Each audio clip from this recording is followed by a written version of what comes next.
이것은 단순한 또 하나의 하이브리드가 아닙니다. 37mpg의 강력한 터보 하이브리드입니다. 우수한 주행거리와 파워로 당신의 다음 이야기를 발견할 수 있게 해줍니다. 그곳이 어디든지.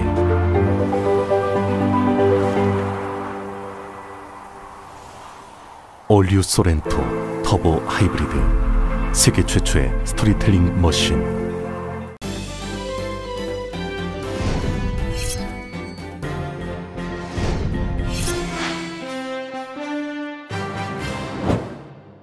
LA 카운티의 코로나19 신규 확진자가 3,058명으로 집계됐습니다. 2월 중순 이후 처음으로 하루 3,000명 이상의 확진자가 나왔습니다. 코로나19 감염자는 늘고 있지만 올 가을 학기 초중고등학교의 대면 수업은 예정대로 진행됩니다.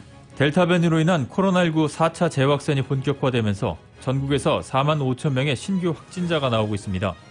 정부는 파이자의 백신 2억 회 접종분을 추가로 구매하고 10월부터 공급할 계획입니다. 바이든 대통령이 버지니아 주지사 민주당 후보의 유세에 참석합니다. 바이든 대통령이 특정 후보 지원 유세에 나서는 것은 취임 후 처음입니다.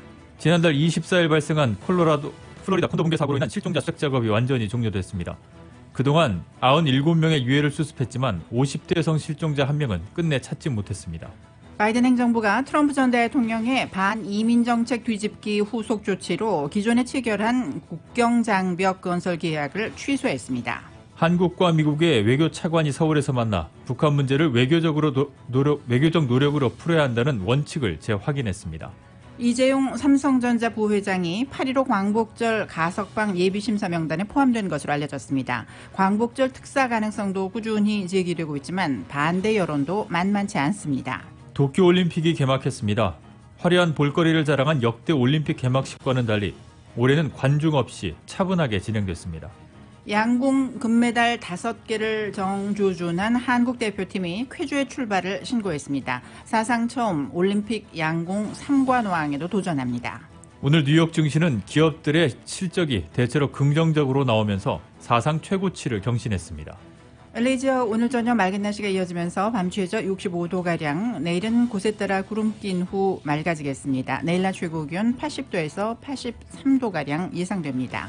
이 시간 주요 뉴스는 아시아나항공 미주 취항 30주년, 앞으로도 정성을 다하는 서비스, 쾌적한 최신 항공기로 안전하고 편안하게 모실 것을 약속합니다. 아시아나항공 제공입니다. 여러분 안녕하십니까? 김미회입니다. 안녕하십니까? 임승찬입니다. 7월 23일 금요일 라디오 서울 이브닝 뉴스 1부 시작하겠습니다.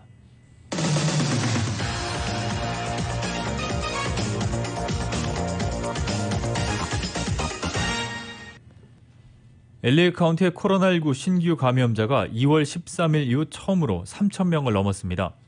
카운티 보건국은 오늘 하루 3,058건의 코로나19 신규 감염 사례가 보고됐다며 3일 연속 2,500명 이상을 기록했다고 밝혔습니다. 병원 입원 감염자는 688명으로 어제보다 33명이 늘면서 3월 말 이후 가장 많은 입원 환자를 기록했습니다. 다행히 중환자실 입원 환자는 어제보다 2명이 줄었습니다. 확진율은 5.2%로 어제와 같았지만 한 달 전에 0.7%와 비교하면 약 8배가 증가하는 것입니다. 한편 오렌지 카운티의 코로나19 신규 감염자는 431명으로 어제보다 100여 명이 증가했습니다. 병원 입원 환자 역시 156명으로 어제보다 조금 늘었으며 중환자실 입원 환자도 5명이 늘어났습니다. 카운티 보건국은 델타와 여러 변이종 가운데 델타와 알파 변이가 가장 많이 발견되고 있다고 설명했습니다. 지난 화요일 현재 오렌지 카운티 인구 10만 명당 코로나19 감염자는 4.9명, 확진율은 3.3%를 기록 중입니다. 캘리포니아 주민의 절반은 실내 마스크 착용을 지지하는 것으로 나타났습니다. 인사이드 캘리포니아 폴리틱스와 에머슨 칼리지의 공동 설문조사 결과 응답자의 49%는 주정부 차원의 실내 마스크 착용 의무화 정책을 지지한다고 밝혔습니다. 반대하는 응답은 39%였습니다. 또 식당이나 소매업소가 고객들의 백신 접종 여부를 확인하는 것에 대해서는 51%가 반대 의견을 보였습니다. 하지만 콘서트홀이나 스포츠 경기장 같이 많은 대중들이 모이는 장소에서의 백신 접종 여부를 확인하는 것에 대해선 49%가 찬성을 해서 반대 의견 40%보다 높았습니다. 또 백신 접종을 마친 교사와 학생들 모두 교실에서 마스크 착용을 의무화한다는 의견에 대해선 45%가 찬성을, 40%가 반대 의견을 보였습니다.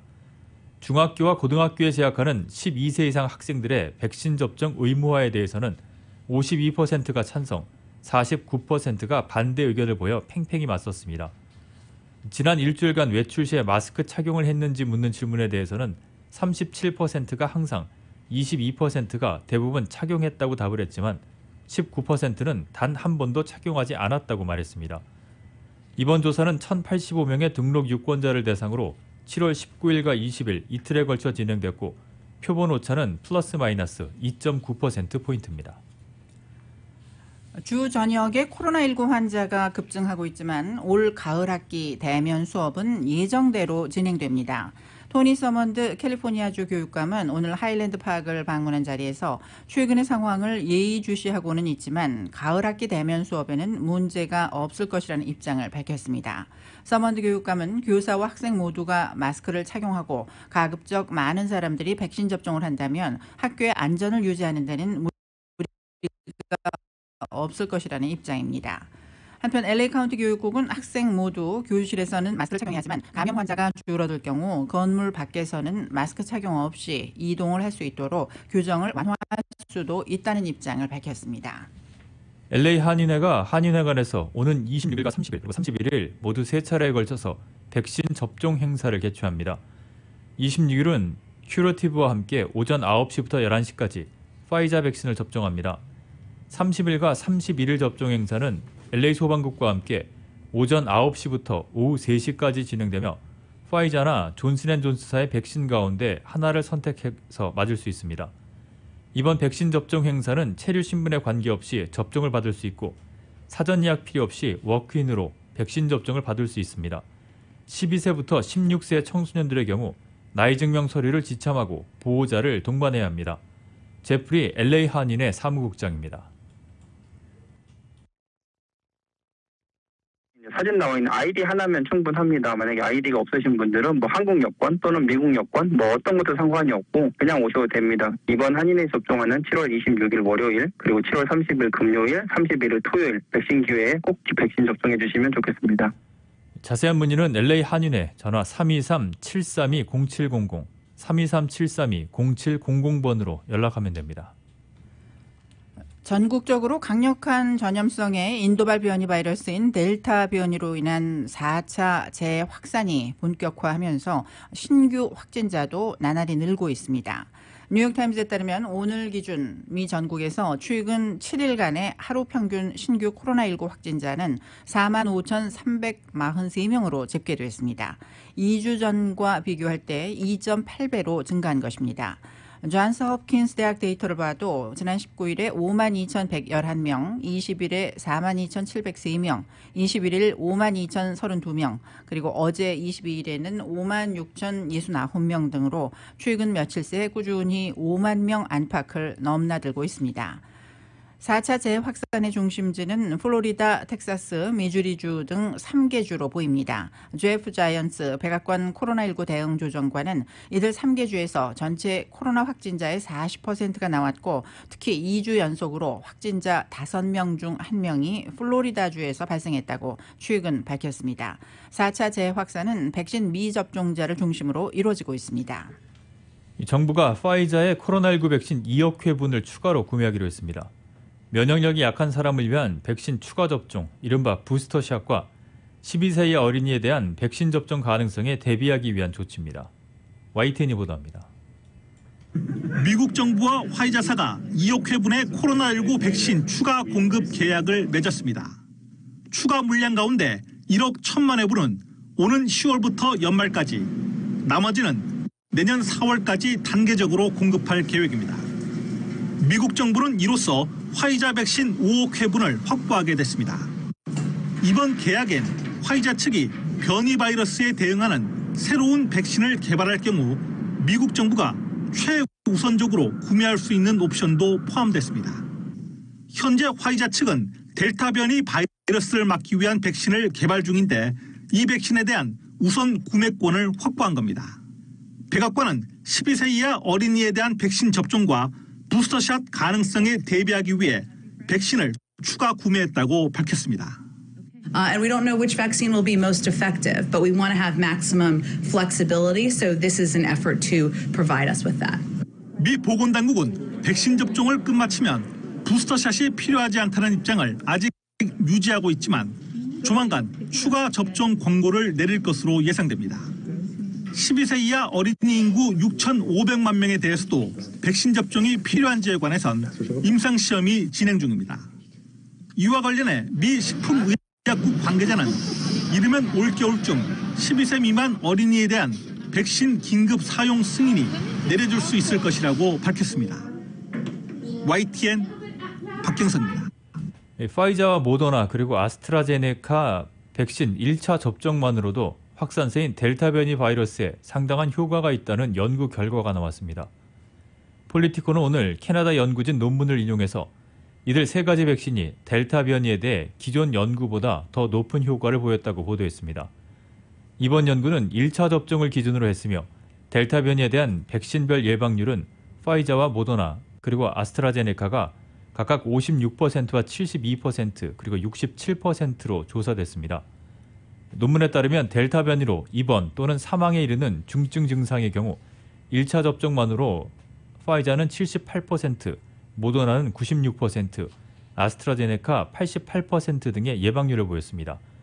연구 결과가 사실이라면 이는 앞서 델타 변이와 관련해 권위 있는 의학 학술지 뉴 잉글랜드 저널 오브 메디슨에 발표된 영국 연구진의 연구와는 상당한 차이가 난다고 폴리티코는 지적했습니다. 세계보건기구 WHO가 코로나19 기원조사에 모든 국가가 협력해야 한다고 다시 한번 강조했습니다. 타릭 야샤레비치 WHO 대변인은 오늘 중국이 WHO가 제안한 코로나19 기원에 대한 2단계 조사 기획을 거부한 것과 관련 이 문제는 정치나 책임 공방에 관한 것이 아니라며 이같이 말했습니다. 이어 코로나19 기원조사는 바이러스가 어떻게 사람들 속으로 들어왔는지 이해하기 위한 것이라며 그런 의미에서 각국은 파트너십의 정신으로 WHO와 일해야 하는 책임이 있다고 덧붙였습니다. 라디오 솔리브링 뉴스 함께하고 계십니다. 1부 이 시간은 LA와 가든그로브 두 곳에서 모시는 금강안경 검안과 1250만 불 교통사고 최고보상 교통사고 전문 천재 변호사 리차드 호프만, 빛으로 태어나는 당신은 카우나 미인, 100% 근적외선 마스크는 카우나뿐입니다. 정직한 빛 카우나 LED 마스크, 온오프 PRGR, 야마하 14, MU 스포츠, 전미국 독점 총판, 올림픽 골프에서 공동으로 보내드립니다.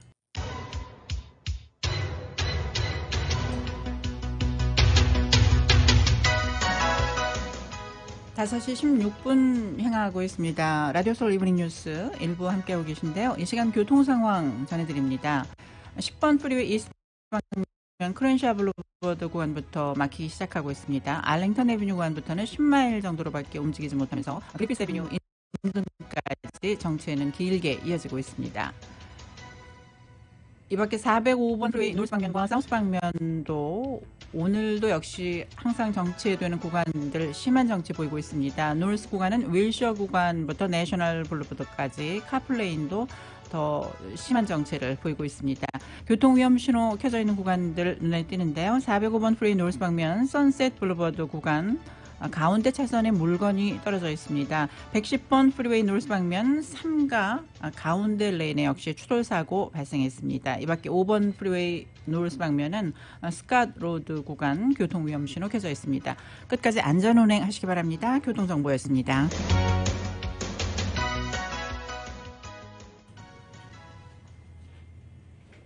네, 이브닝 뉴스 1부 함께하고 계십니다. 캘리포니아주가 기록적인 가뭄에 시달리는 가운데 물도둑들이 기승을 부리고 있습니다.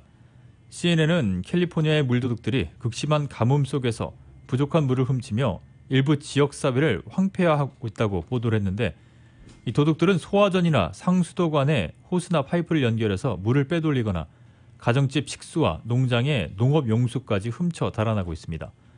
물도둑은 대부분 불법 마리화나 재배업자들로 물탱크 트럭을 동원하는 찻대기 방식으로 물을 훔치고 있습니다. 상황이 이렇자 주 당국이 물도둑 단속 강화에 나섰습니다. 캘리포니아주 어류야생동물국 산하 단속팀은 최근 물을 훔친 대마초 재배업자 900여 명을 중범죄 혐의로 체포했고, 하천에서 물을 빼돌리는 데 사용된 400마일 길이의 파이프도 제거했습니다. 주지사 소환 선거에 출사표를 던진 5명의 공화당 후보들이 다음 달 4일 리처드 닉슨 대통령 도서관에서 토론회를 개최합니다. 이번 토론회는 케빈 팔코너 전 샌디에고 시장과 라디오 톡쇼 호스트인 레리 엘더, 사업가 존 콜스, 케빈 카일리 주 하원 의원, 그리고 더그 오스 전 연방 하원 의원 등이 참여합니다. 닉슨 파운데이션은 8월 22일 같은 후보들을 초청해 두 번째 토론회를 가질 예정입니다.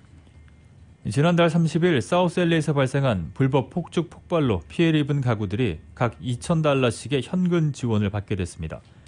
에릭 가세티 시장과 커런 프라이스 시의원은 어제 불법 폭죽 폭발로 피해를 입은 26가구에 각각 $2,000 현금을 지원한다고 밝혔습니다. 예산은 메이어스 펀드 포 LA에서 출자됩니다.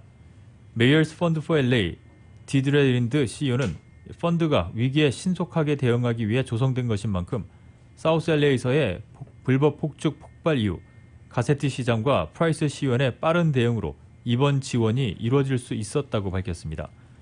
가세티 시장은 폭발로 인해 피해 가족들이 얻은 트라우마를 되돌릴 수는 없지만 지원을 통해 재기를 도울 수는 있다고 말했습니다. 코로나 팬데믹 속에 도입된 자녀당 월 최대 $300를 지급하는 차일드 텍스 크레딧과 주정부 차원의 기본소득 보장제 등이 최근 선보이면서 이 같은 서민 복지 정책을 영구적으로 추진하자는 정계 지도자들의 목소리가 커지고 있습니다. 이 소식 이은 기자가 전해드립니다.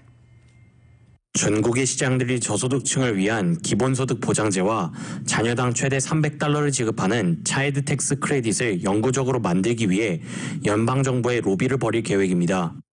시장들은 메이어스 포 개런티 인컴이라고 불리는 연맹을 구축해 백악관과 연방의회에 기본소득 보장제와 한시적으로 1년 동안 지급되는 자녀당 최대 $300의 차일드 텍스 크레딧을 연구 프로그램으로 만들기 위해 펜실베이니아 대학에서 수집한 자료를 백악관과 연방의회에 로비를 벌이는 데 사용할 예정입니다.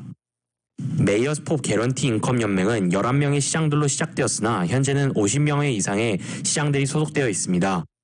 메이어스 포 개런티 인컴 연맹은 코로나로 인해 수백만 명의 주민들이 직장을 잃게 되어 정부의 생활비 지원 정책이 필요하다는 입장입니다. 가주의 경우 지난 15일 의회에서 일정 자격이 갖춰진 임산부를 비롯한 성인이 되어 위탁 양육 가정을 떠나는 젊은 성인에게 월 500에서 최대 $1,000의 현금을 지급하는 방안을 통과시키며 전역에서 최초로 기본소득 보장제를 도입한 바 있습니다. 또한 국세청은 한 자녀당 최대 $300의 세금 공제액을 지급하는 차일드 텍스 크레딧을 이달부터 한시적으로 1년 동안 시행에 들어갔는데 연소득이 $150,000 이하인 가정은 자녀가 6세 미만인 경우 월 $300, 6세에서 17세 이상인은 월 $250를 받게 됩니다. 최근 LA 시내 저소득층 2천여 가구에 월 $1,000씩의 기본소득 보장제를 선보인 에릭 가세티 LA 시장은 한시적으로 시행되는 월 $300의 차일드 텍스 크레딧을 영구적으로 만들기 위해 노력할 것이라고 전했습니다. 조 바이든 대통령은 차일드 텍스 크레딧을 2025년까지 연장하고 궁극적으로는 영구적인 프로그램으로 만들겠다는 입장입니다. 그러나 공화당은 이 같은 복지 정책으로 주민들의 근로의지가 꺾이면서 빈곤율은 더 심각해질 것이라며 반대하고 있습니다. 라디오 서울 뉴스 이은입니다. 지난달 24일 발생한 플로리다주 마이애미데이드 콘도 붕괴 사고로 인한 실종자 수색 작업이 한 달 만에 완전히 종료됐습니다. 마이애미데이드 소방 당국은 오늘 현장에서 철수한 뒤 기자회견을 열고 수색과 구조 작업을 종료했다고 발표했습니다. 구조팀은 그동안 14,000톤에 이르는 건물 잔해를 헤집어 97명의 사망자 유해를 수습했으며 50대 여성 실종자 1명은 끝내 찾지 못했습니다. 감식팀은 현장에서 외부의 창고로 옮겨진 건물 잔해에서 사망자 유해가 있는지 조사하고 있습니다. 테네시주가 인종차별 백인들의 단체인 쿠클럭스 클랜의 초기 지도자 동상을 주의회에서 철거했습니다. 테네시주 지도자들은 투표를 통해 남북전쟁 당시 남부연합군 장군이자 쿠클럭스 클랜의 지도자였던 네이선 베드포드 포레스트의 흉상을 내슈빌에 있는 주의회에서 철거했다고 CNN이 보도했습니다. 이 흉상은 주 박물관에 보관됩니다. CNN 포레스트는 남부연합군 장군이자 노예 무역업자 쿠클럭스클런의 초기 지도자였다고 소개했습니다. 이번 투표는 7명이 참가해 5대2로 철거가 결정됐습니다. 공화당 소속의 빌 리 테네시 주지사는 오랫동안 절차를 밟았는데 마침내 마무리됐다고 말했습니다. 리 주지사는 철거에 찬성표를 던졌습니다. 그는 우리가 이 주의 풍부하고 복잡한 과거를 기억하는 것처럼 주 박물관은 흉상에 대한 완전한 역사적 배경을 제공할 것이라고 언급했습니다. 조 바이든 대통령이 오늘 취임 후 처음으로 특정 후보를 위한 지원 유세에 나섭니다. 백악관에 따르면 바이든 대통령은 오늘 저녁 알링턴 지역을 찾아서 버지니아주 주지사 민주당 후보인 테리 맥콜리프의 유세에 참석합니다. 버지니아 주지사 선거는 11월에 예정돼 있습니다. 2014년부터 4년간 주지사를 지낸 맥콜리프와 사모펀드 최고 경자 출신으로 트럼프 전 대통령의 지지를 확보한 글렌 영킨이 맞붙게 됩니다. 버지니아주 주지사 선거는 바이든 대통령에게 내년 말 예정된 중간 선거의 결과를 가늠해 볼 수 있는 시험대라는 점에서 중요한 의미가 있습니다. 조 바이든 행정부가 도널드 트럼프 전 대통령의 반이민 정책 뒤집기 후속 조치로 기존에 체결한 국경장벽 건설 계약을 취소했습니다. 오늘 정치 전문 매체 더 힐에 따르면 국토안보부는 산하 세관 국경보호국인 CBP가 미국과 멕시코 국경의 라레도 지역에 장벽을 세우려던 계약 2건을 해지했다고 발표했습니다. 이들 계약은 남부 텍사스 지역 리오그란데 강을 따라 기존 국경장벽에 31마일의 장벽을 추가하기 위한 것이었지만 토지 인수나 건설은 시작하지 않은 상태였습니다. 리오그란데 강은 미국과 멕시코 국경지대 강으로 불법 이민자들이 자주 이용하는 통로입니다. 이번 조치는 바이든 행정부가 국경장벽 계약을 해제한 첫 사례이고 다른 계약들도 취소 여부를 결정하기 위한 검토가 이루어지고 있다고 국토안보부는 전했습니다. 조 바이든 대통령이 버락 오바마 전 행정부에서 일본 대사를 지낸 캐롤라인 케네디를 호주 대사에 곧 지명할 것으로 전해졌습니다. 캐롤라인 케네디는 존 F 케네디 전 대통령의 딸로 바이든 대통령의 오랜 지인이자 지지자입니다. 지난해 대선 과정에서도 일찌감치 지지를 표명하는 한편 바이든 대통령을 대선 후보로 확정하는 민주당 전당대회 연사로도 등장을 했습니다. 캐롤라인 케네디의 호주 대사 낙점은 중국 견제를 위해 태평양 지역에 두는 바이든 행정부의 높은 우선순위를 반영하는 것으로 CNN은 분석했습니다. 호주는 미국의 정보동맹 파이브 아이즈 회원국이자 미국이 일본, 인도와 대중공조를 위해 구성한 비공식 협력체 쿼드 일원입니다. 캐롤라인 케네디가 낙점된다면 오바마 전 행정부 시절인 2013년에서 17년 일본 대사를 지내 인도 태평양 지역 현안에 밝다는 점이 배경으로 작용한 것으로 보입니다. 바이든 행정부의 국무장관과 국방장관이 중국 견제를 위한 전략적 요충지인 인도 태평양 국가들을 각각 방문합니다. 국방부는 오늘 로이드 오스틴 국방장관이 동남아시아 국가 순방길에 오른다고 밝혔습니다. 오스틴 장관은 싱가포르와 베트남, 필리핀을 방문해 강연과 면담 일정 등을 진행할 예정입니다. 오스틴 장관은 지난 21일 언론 브리핑에서 취임 후 자신의 두 번째 아시아 행에 대해 남중국해에서 동의되지 않고 근거 없는 중국의 주장에 맞설 것임을 분명히 할 것이라며 중국을 겨냥한 발언을 쏟아냈습니다. 미국과 러시아가 오는 28일 스위스 제네바에서 핵군 측 대화를 한다고 국무부가 밝혔습니다. 이번 회담은 지난달 미러 정상 간 군비 감축과 관련한 합의의 후속 성격을 띤 만남으로 웬디 셔먼 국무부 부장관이 미국 대표로 참석합니다. 국무부는 바이든 대통령과 푸틴 러시아 대통령이 지난달 정상회담에서 군비 통제 등을 위해 두 나라가 신중하고 강력한 대화를 갖기로 한 약속에 따라 이번 만남이 이루어지는 것이라고 설명했습니다. 이브닝 뉴스 1부 함께하고 계십니다. 잠시 후에 한국 소식 이어집니다.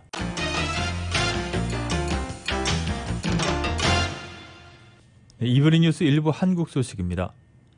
2박 3일간 한국을 방문했던 웬디 셔먼 국무부 부장관이 한국 언론과 단독 대담을 가졌습니다. 셔먼 부장관은 북한이 조속히 건설적인 대화에 나올 것을 촉구하는 한편 한일 관계 개선을 위한 적극적인 중재 의사도 밝혔습니다. YTN이 보도합니다.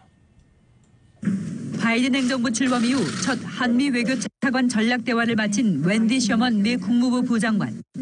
북핵과 기후변화, 코로나 대응 등 협력의 지평을 확대하고 있는 한미 동맹의 굳건함부터 강조했습니다. And now there's nothing that we don't do together. We work on all policies quite broadly and quite robustly. 대화 제의에 문을 걸어 잠근 북한에 대해서는 코로나로 매우 어려운 상황일 것이라며 김정은 위원장이 조속히 호응에 나올 것을 촉구했습니다. 이어 공은 북한에 있지만 북한에 대해 많이 인내하지 않을 것이라고 한 자신의 언급이 특정 시점을 명시한 것은 아니라고 설명했습니다. How long will your patience will last? Till the end of these years? If you do not exercise patience, what will be the next step to North Korea? And we'll look to see whether we need to tweak it in any particular way going forward, but I don't have a particular time frame in mind. 북한과 협상을 시작하더라도 대화를 위한 대화가 아닌 건설적이고 의미 있는 결실이 도출돼야 한다는 점도 못 박았습니다. 셔먼 부장관은 또 한미일 협력의 중요성을 역설하면서 경색 국면에 빠진 한일 관계에 대한 개선 의지를 밝혔습니다. But I also understand from both the Republic of Korea and Japan that they have ongoing conversations, and we will help out whenever it is helpful to them.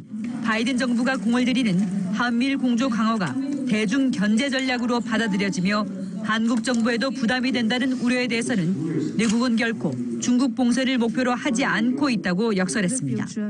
그러면서 중국과는 협력과 경쟁의 관계임을 재확인하며 왕이 외교부장과의 첫 회담에 대한 기대감을 나타냈습니다.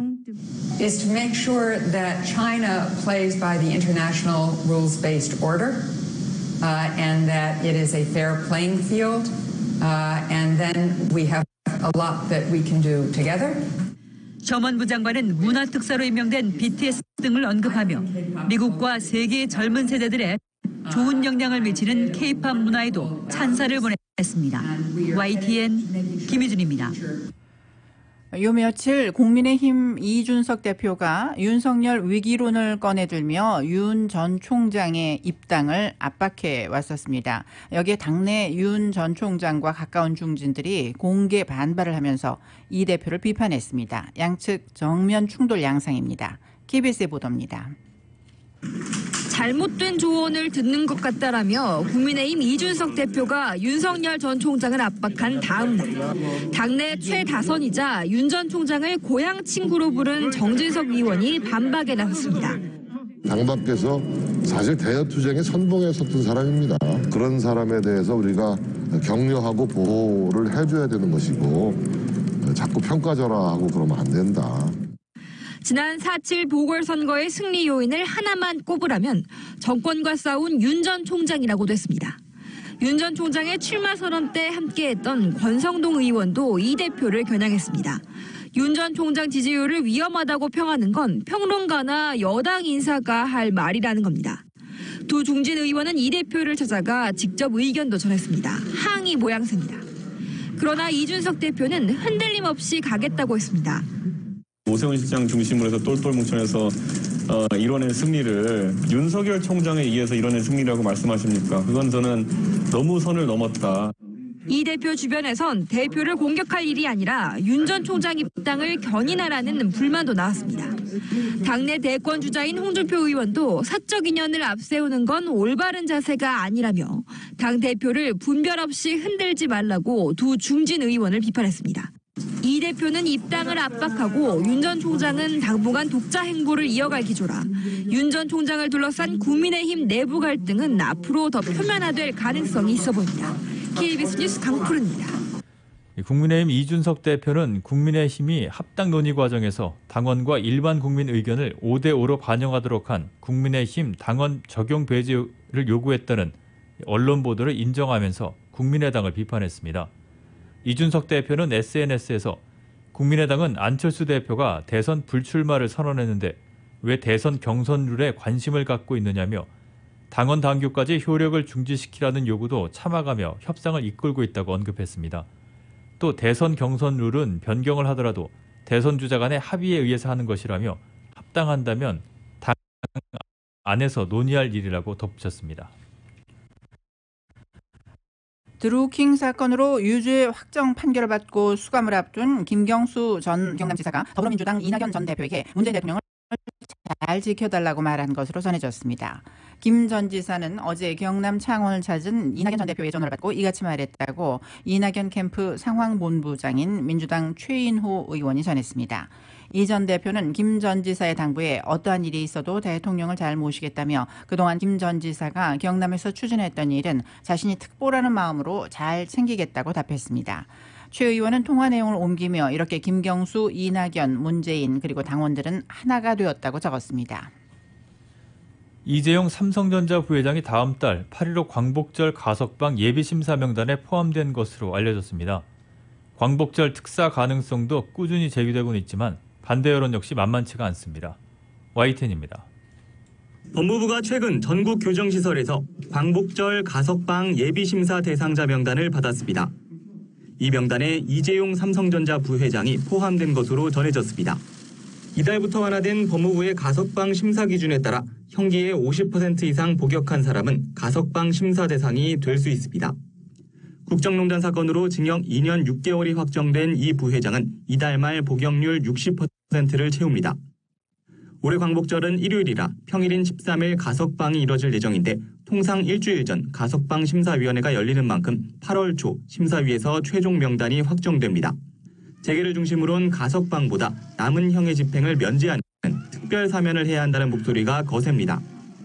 한국경영자총협회 등 경제 5단체는 과감한 사업적 판단을 위해 기업 총수 역할이 어느 때보다 필요하다며 이 부회장이 국가와 국민에 헌신할 수 있도록 사면해달라는 건의서를 정부에 냈습니다. 가석방은 형 자체가 면제되는 게 아니라 이 부회장은 법무부 장관 승인이 없으면 5년 동안 관련 기업체에 취업할 수 없고 외국에 나갈 때도 심사를 거쳐야 하는 등 제약을 받습니다. 특사는 대통령 고유 권한으로 형식적으로 법무부 사면심사위원회가 대상을 선정해 건의하는 절차를 밟지만 최종 결정은 대통령이 합니다. 청와대는 이 부회장 사면과 관련해 논의된 바가 없어 확인해드릴 내용이 없다는 원칙적인 입장을 고수하고 있습니다. 참여연대와 경실련, 민주노총 등 시민사회단체들은 사면과 가석방 모두 반대한다는 입장을 냈고 최근엔 학계와 시민단체 등 지식인 781명이 반대 선언문을 발표하기도 했습니다. 이재용 부회장 가석방과 특별사면에 대해 찬반 입장이 첨예하게 엇갈린 상황에서 어떤 결론이 내려지든 적지 않은 진통이 예상됩니다. YTN 한동우입니다. 한국국회가 오늘 새벽 본회의에서 34조 9천억 원 규모의 추가 경정 예산안을 처리했습니다. 코로나19 재난지원금은 국민의 88%에게 1인당 25만 원씩 지급하고 소상공인은 업체당 최대 2천만 원까지 지원하기로 했습니다. KBS가 보도합니다. 국회가 오늘 새벽 본회의에서 재난지원금과 소상공인 지원 등이 포함된 추경안을 처리했습니다. 관심을 모았던 재난지원금의 경우 고소득자를 제외하고 1인당 25만 원씩 지급하기로 했습니다. 1인 가구 기준으로 연소득이 5천만 원이 안 될 경우 2인 맞벌이 가구는 8,600만 원에 못 미치면 재난지원금을 받을 것으로 예상됩니다. 80%의 국민 외에 1인 가구와 그다음에 맞벌이 가구에 대한 추가 지원을 함으로써 총 87.8%의 국민들에게 지원을 할 수 있게 된 겁니다. 소상공인 지원 예산은 정부안보다 1조 4천억 원 늘어났습니다. 이에 따라 7월 이전 방역 조치로 입은 피해에 대해선 업체당 최대 2천만 원까지 지원됩니다. 최근 4차 유행으로 인한 손실보상 예산은 1조 원이 편성됐습니다. 추경 처리로 국민께 작은 위로와 희망 그리고 생계 유지와 일상 회복을 위한 최선을 다해서 협상을 피해 지원 예산 확보를 위해 신용카드 캐시백 예산은 7천억 원으로 줄였는데 국채를 2조 원 갚겠다던 정부 계획은 그대로 추진하기로 했습니다. 전체 추경 규모는 33조 원에서 34조 9천억 원으로 늘어났습니다. 한편 여야는 또 다음 달 25일 본회의를 열어 국회 상임위원장을 여야가 11대 7로 재배분해 선출하기로 했습니다. 팽팽하게 줄다리기 했던 법사위원장은 21대 국회 후반기 내년 대선 이후 국민의힘이 넘겨받기로 했습니다. KBS 뉴스 송락입니다. 라디오 서울 이브닝 뉴스 함께하고 계십니다. 잠시 후에는 경제와 도쿄올림픽 소식 간추려드립니다.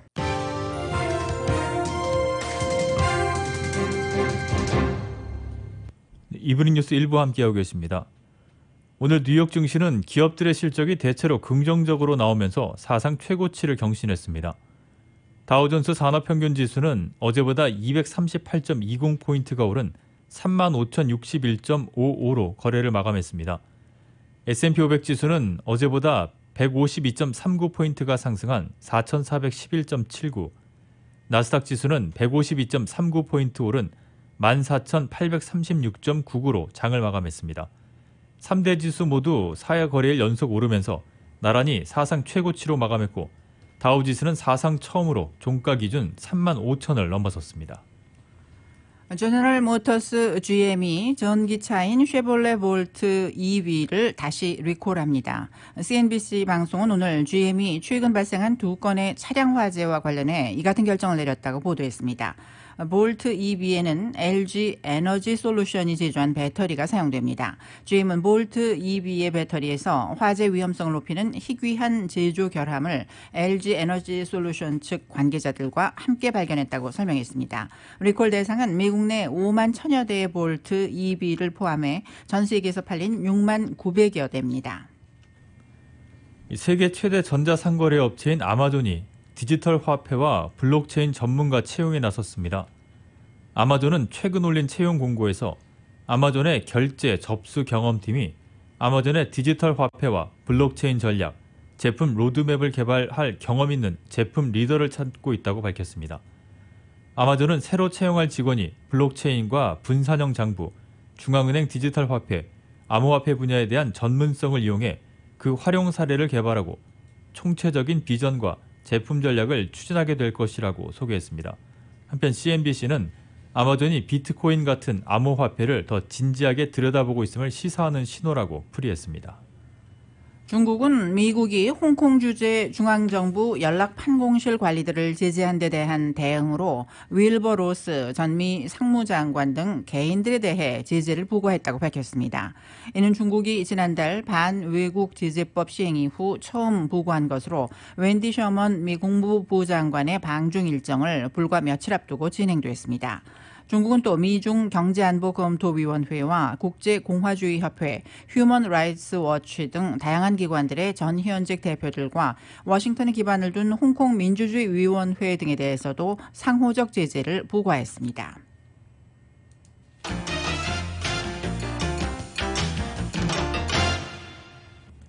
이 도쿄올림픽이 개막을 했습니다. 화려한 볼거리를 자랑한 역대 올림픽 개막식과는 달리 올해는 관중 없이 차분하게 진행이 됐습니다. 코로나19 시대 희망을 전하는 데 주력을 했지만 일본의 톱 가수가 기미가요를 부르는 등 논란의 장면도 있었습니다. YTN이 보도합니다. 광활한 경기장에서 홀로 달리는 선수들. 불안과 외로움이 뒤섞인 복잡한 감정으로 힘들어하지만 이내 전 세계를 연결한 연대의 힘으로 다시 달리기 시작합니다. 이렇게 코로나19 시대 올림픽의 의미를 잠시 보여준 뒤에는 일본을 강조했습니다. 우려대로 제국주의 상징인 기미가요로 포문을 열었습니다.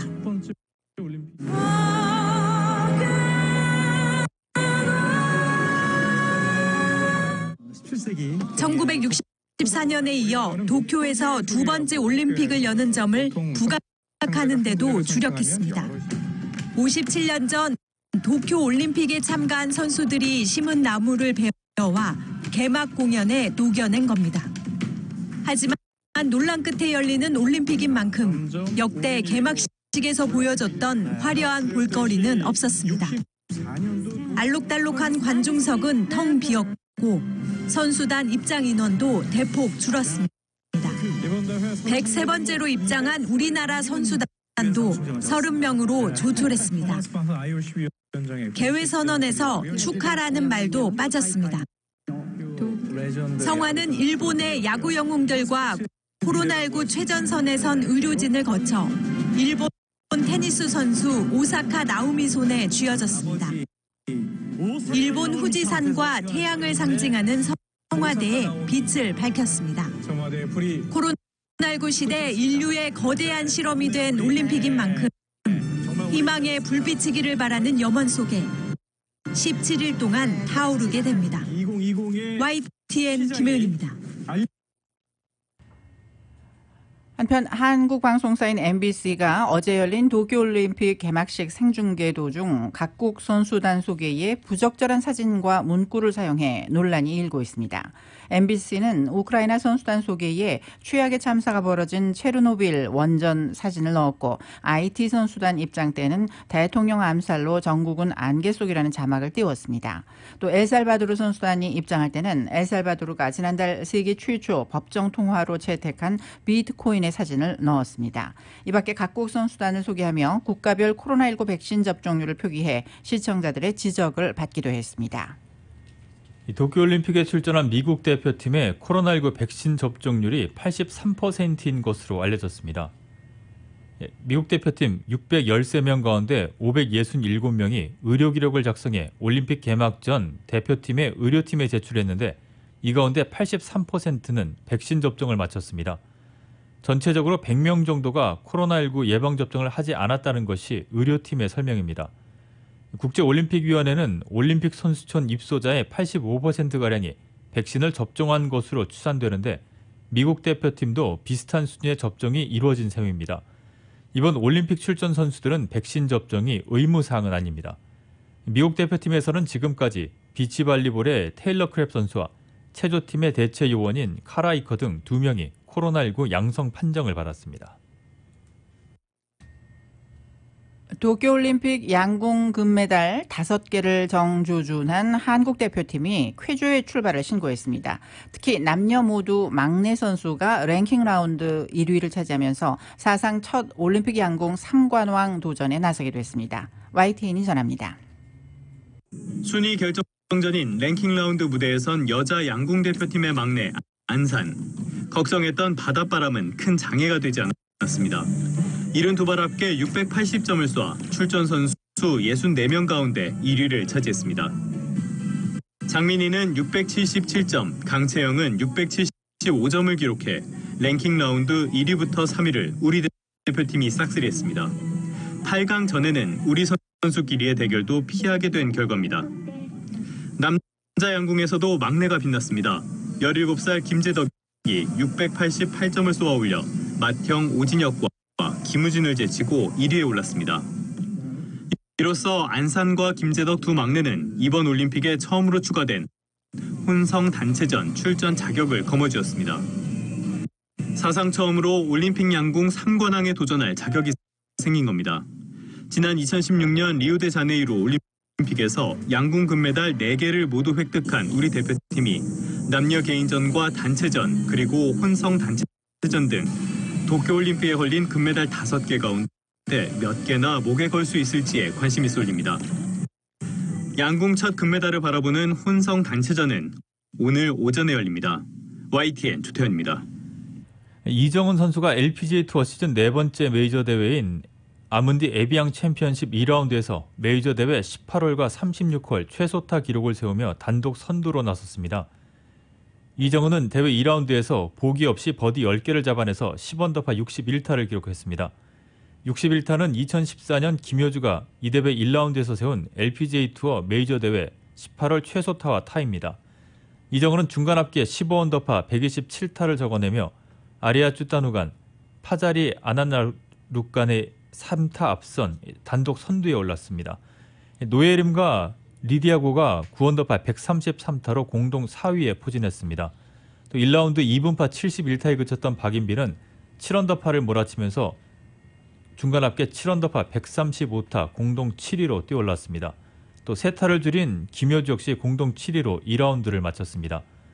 전인지는 6언더파 136타로 공동 11위, 그리고 대회 2연패를 노리는 고진영은 1언더파 141타 공동 42로 3라운드를 맞게 됐습니다.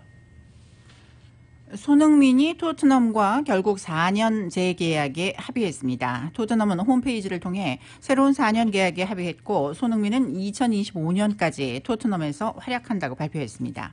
2015년 8월 토트넘에 합류한 손흥민은 6시즌 동안 280경기, 107골, 64도움을 기록하면서 월드클래스 공격수로 성장했습니다.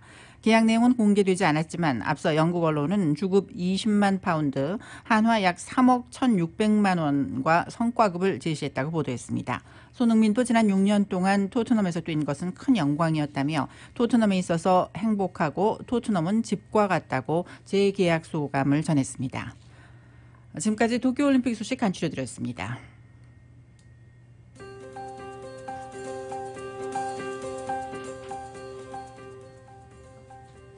(7월 23일) 금요일 라디오 서울 이브닝 뉴스 날씨 전해드립니다. LA죠. 오늘 저녁 맑은 날씨가 이어지고 있습니다. 습도가 54%를 나타내서 실제 온도보다도 체감 온도는 훨씬 높은 편입니다. 밤 최저 기온 65도가량 되겠고 토요일인 내일 곳에 따라 구름 낀 후에 맑겠습니다. 오늘보다는 낮 기온이 다소 내려가면서 내일 낮 최고 기온 80도에서 83도의 분포를 보이겠습니다. 밤 최저 기온은 65도가량 되겠습니다. 한편 일요일 낮 최고 기온 80도가량, 월요일은 78도가량으로 조금 낮아지다가 다음 주 화요일부터 다시 기온이 오를 것으로 전망됩니다. 밸리와 인랜드 엠파이어지역 내일 낮 최고 92도, 밤 최저 63도, 해안 지역은 내일 낮 최고 73도, 밤 최저 63도로 서늘하겠습니다. 하와이 호놀룰루 오늘 대체로 흐립니다. 밤 최저 76도, 내일은 곳에 따라 구름 끼겠고 낮 최고 86도가량 되겠습니다. 한국 날씨입니다. 전국 대부분의 지방에 폭염경보가 내려져 있고 오늘 서울 낮 기온 37도까지 올라서 올여름 최고 기온을 경신하겠습니다. 주로 서쪽 지방을 중심으로 35도를 웃도는 더위가 맹위를 떨치겠습니다. 오늘 전국 대체로 맑은 날씨 보이고 있습니다. 라디오 서울 이브닝 뉴스 1부 전해드렸습니다. 지금까지 LA와 가든그로브 두 곳에서 모시는 금강안경 검안과 1250만 불 교통사고 최고보상 교통사고 전문 천재 변호사 리차드 호프만, 빛으로 태어나는 당신은 카우나미인 100% 근적외선 마스크는 카우나뿐입니다. 정직한 빛 카우나 LED 마스크, 온오프 PRGR, 야마하 볼틴, MU 스포츠, 전미국 독점 총판 올림픽 골프에서 전해드렸습니다. 잠시 후 6시 이브닝 뉴스 2부가 방송됩니다.